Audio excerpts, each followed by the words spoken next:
Tommy comes in and he goes, "What's this blank?" Okay? I said, "Those are my notes for the game." He reaches over, he takes the notes, he crumples them up in a ball, and he tosses them.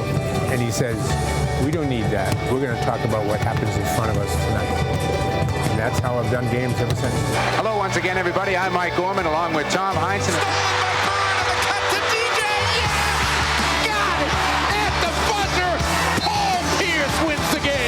Being able to play here and have the voice of the Celtics announce your games is a truly honor. If we're going to spend 2.5 hours with you, then we have to entertain you a little bit. Every game, if you hear him, he's munching on peanuts. What are those, M&M's? I'm beginning to think you could be a voice in one of these Pixar movies. You think so? I think you could. We got a green light special, Mike. Oh! Knocked away. Ball game. Kevin Garnett. 50 points for Isaiah Thomas. Wow! Mike, congratulations. 43 years. Absolutely incredible. Thank you, man. I really appreciate that. Pierce buries it right in Harrington's face. Brown with time. Got it. Jason Tatum, 60 points. Unbelievable.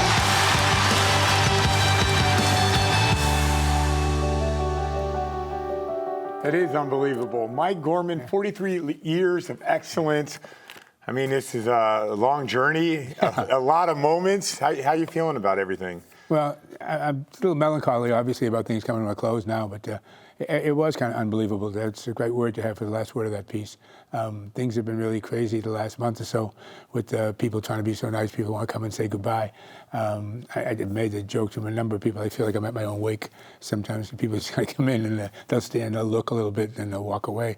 I'm like, I'll say hi if you want to, but it's been an amazing month. It's going to be an amazing weekend coming up, and I look forward to it, actually. You know, people ask me all the time, like, what do you miss most about the NBA? And it's easy. The answer is not the winning a championship or, you know, it's a big performance. It's definitely the relationships that you had. I mean, like, is that, like, moving forward, is that kind of what if you feel like you're going to miss more than anything? Without question. I mean, you know, I can always find a basketball game to watch, and I can always find a basketball game to get into, and they'll give me some pretty good tickets for. I can't duplicate Jimmy and Jackie, the two security guys at the Garden, who I've become very friendly with over the years, to all the people in there. And it's like the Cheers theme, you know, you want to go where everybody knows your name. Yeah. And they're always glad you came. And that's how I feel about the Garden, and I felt that way about the Garden the whole time. You know, I talk to a lot of people, and they love your style. You know, it's smooth. They've been listening to it for years. Like, how did you... I mean, from the smooth style to loading up for the got it, you know, when a guy makes a big shot. Like, how did you come up with that style? Well, the style was kind of, I figured I needed to be a little low-key because Tommy was so high-key. Yeah. And if both of us were on there, if I were doing a Kevin Harlan with Tommy, that would be disastrous, you know. We'd be stepping all over each other. So I decided I'd adopt a less is better theory to broadcasting, and that's really what I tried to do, is to try to keep it to time, temperature, is what they used to do when I was working in radio. But you want the time, you want the score, and any other pertinent thing. The Celtics have 5 fouls or something like that. But that's all I really want to do. And then let Tommy come and analyze after that. Yeah. And if when you first came on with us, and you were shy a little bit, and so I would try to pull some things out. Can't imagine. No, I know. Long ago time went by, but you were a little shy, and that was the way you should have been at the time, because you were taking off into a whole new area. You know, Tommy would tell me all the time, he's going to be good. That kid's going to be good. And so when you had Tommy's blessing, I knew that the wind was at your back, and you've really just developed into a terrific seat next to me. I'm a big believer that there's like an intensity that you feel. Like, I can almost feel you loading up for those big moments, right? And sometimes those big moments don't happen. They don't happen. Every game-winning shot does not go in. And so I could feel you loading up, and I just like wanted to know, when did you get that? Got it. And like, you have that, there's such an intensity behind it, and it does seem so different than your style. So like, where did that come from? Trying to get it back to Bird. Good double team. They find Parrish. Robert got it. Danny's got Jackson on him. Launches a three. Got it. Pierce for the game. Got it. 3 seconds. Pierce takes it. Got it. I wanted a short version of the ball going in the basket. You know, some people say counts it, it scores it, but the way they describe it, get longer and longer. And what I want to do is, when there's a big moment, I want to say, got it, and that's it. I didn't want to say anything else for 10 or 15 seconds. And if Tommy started to say something, I give him a whack every now and then.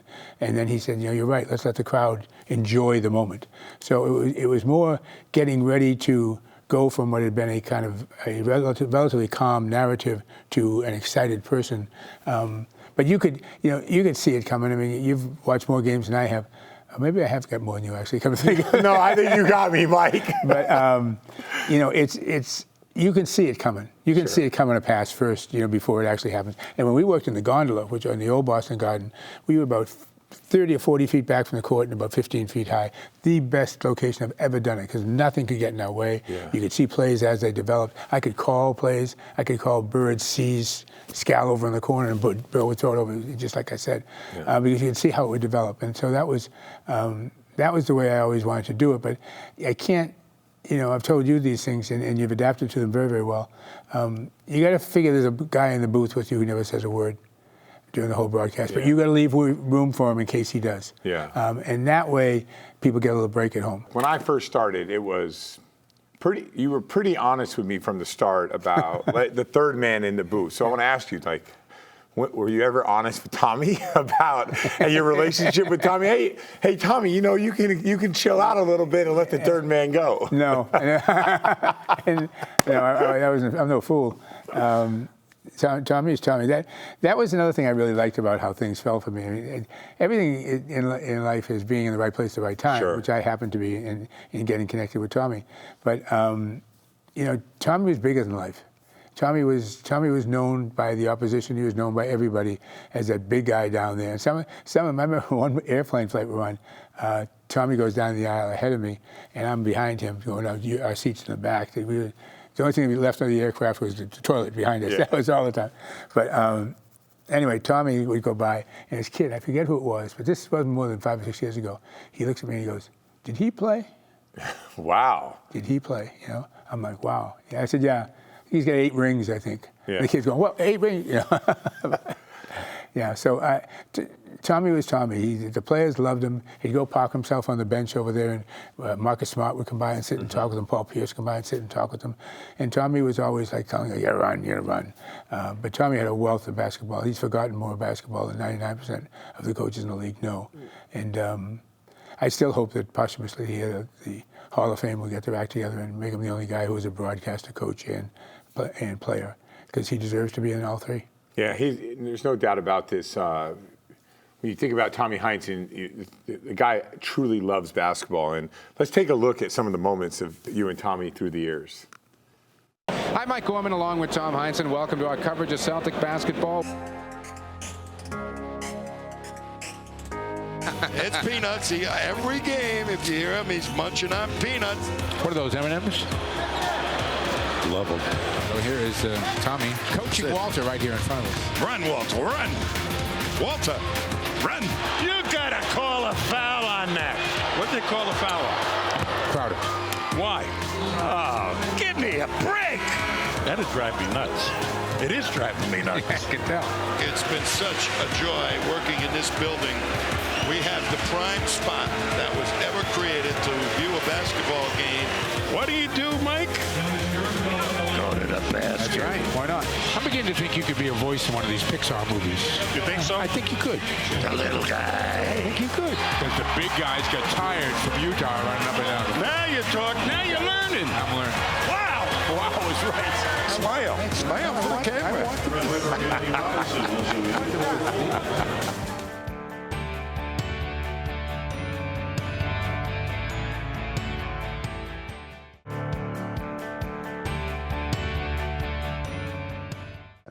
Do you remember when you first picked up a basketball? I don't remember when I first picked one up, but I remember how happy I was. Loops it to Bird, a runner. It's good! It's good! And the Celtics win it! Harrington talking to Pierce. Pierce buries it right in Harrington's face. Oh, brother, I got to hug you on the air, man. I got to hug you on the air. Your relationship with players throughout the years. I do want to go back here in time, like watching Bird and being around Bird and seeing, what was it like covering Bird? Well, it was funny because then I just did the home games. And I didn't do the away games. And as you know, relationships develop on the road. We're stuck in an elevator with guys, you got to talk to them. So I'd come to the Garden, I'd park my car, I'd come upstairs, I'd go to the press room. And the press room before me always would be Johnny Most and Tommy sitting together. So I'd go sit with them. I wouldn't say much. They were the two guys I'd listen to. And then Tommy would say to me, come on, let's go downstairs and see Red. So we'd go down to Red's office. We'd sit in Red's office, and Red would sit right there. I'd sit here. Tommy would sit there. I would not say a word from the time I come in until the time I got out. And Tommy would talk to Red, and Red would say what's going to happen in the game tonight. We'd walk out on the floor, we'd do the game. I'd walk down the stairs, get my car, and go home. So I never had anything to do with the players. Got it. So my relationships with Larry and more with Kevin, who I got to know a little bit better as time went on, because I'd see him at functions and stuff like that. But Larry was not the function kind of guy. And so I really didn't have much of a relationship with Gerald Henderson. I had a little bit of a relationship with, but it was hard to develop it. He knew my game better than me.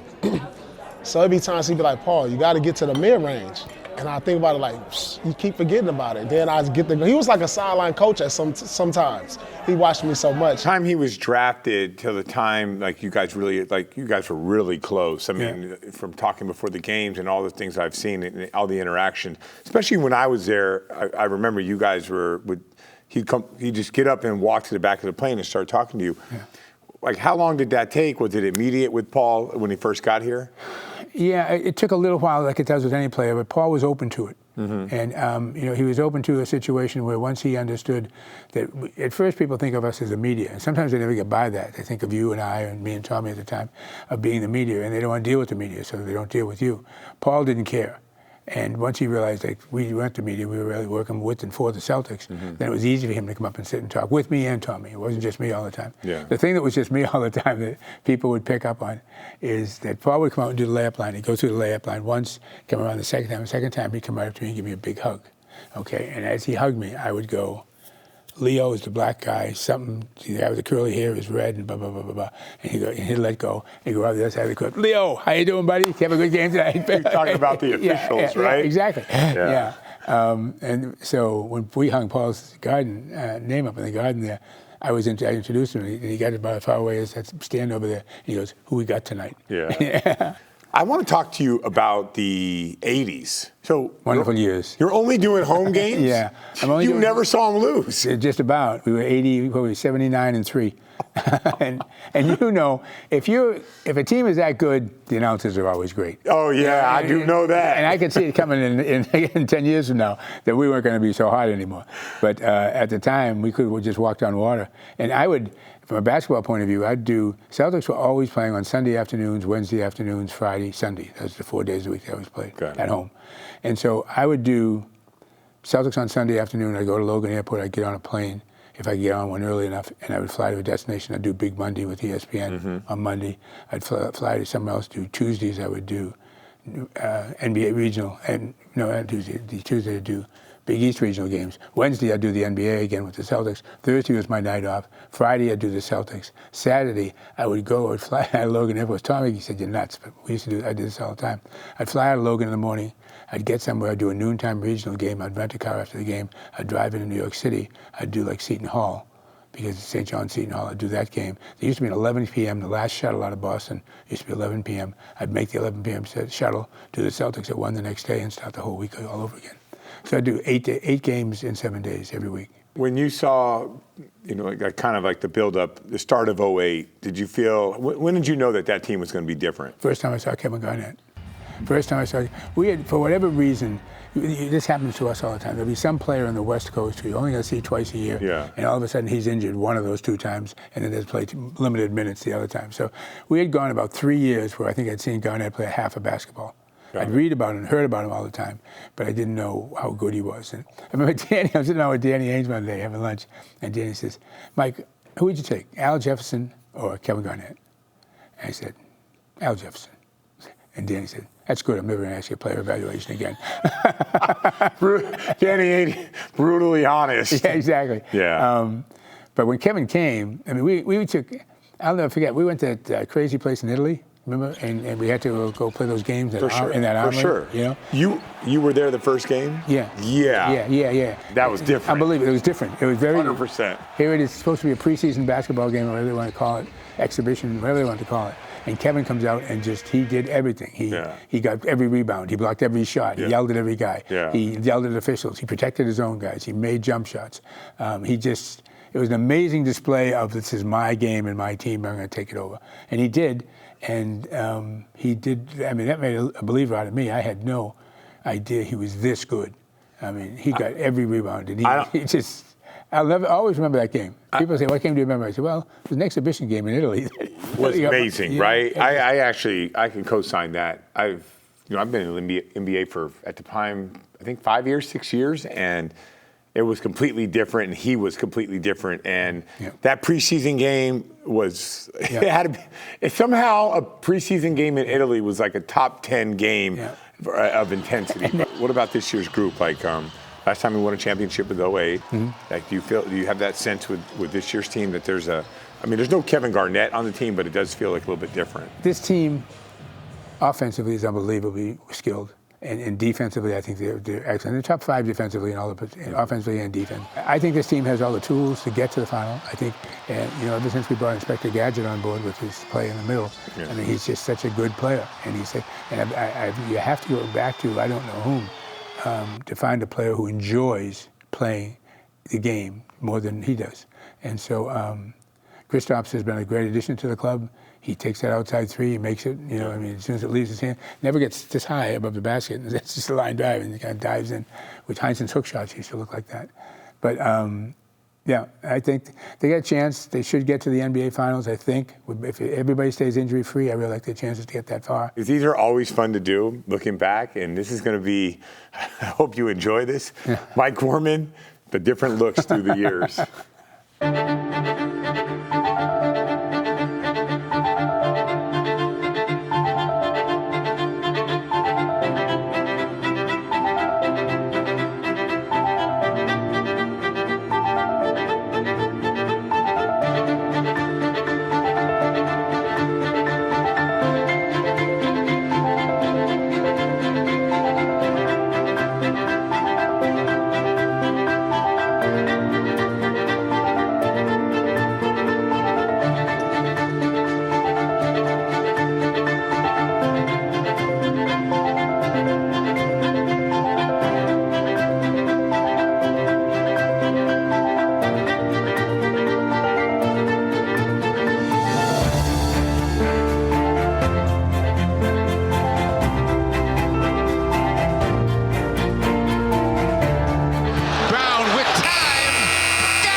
Once again, everybody, I'm Mike Gorman along with Tom Heinsohn, and welcome once again to Prism New England's coverage of the Boston Celtics. Johnson down the lane, rejected by Parrish. Bird's got the ball in the break in the middle to Tiny. They fill the lanes. Scoop past to Maxwell, behind the back to Bird. Larry Bird with the steal. Great steal as he went around Johnson. He's looking for him. Who said that man can't jump? Celtics 75-55, 20-point lead as McGinnis throws up an air ball. Celtics on the break. Tiny to Max to Bird. Bird with the reject on the other end. He's on the right side. He gets the ball to Ford. Larry Bird is putting on a clinic. That's your first game right there. Yeah, wow. And Larry Bird was definitely putting on a clinic. He was. It was fun to call because you knew something new was going to happen whenever he touched it. Yeah. It wasn't going to be just a pull-up shot. So he was going to find somebody on a cut. He was going to do something himself.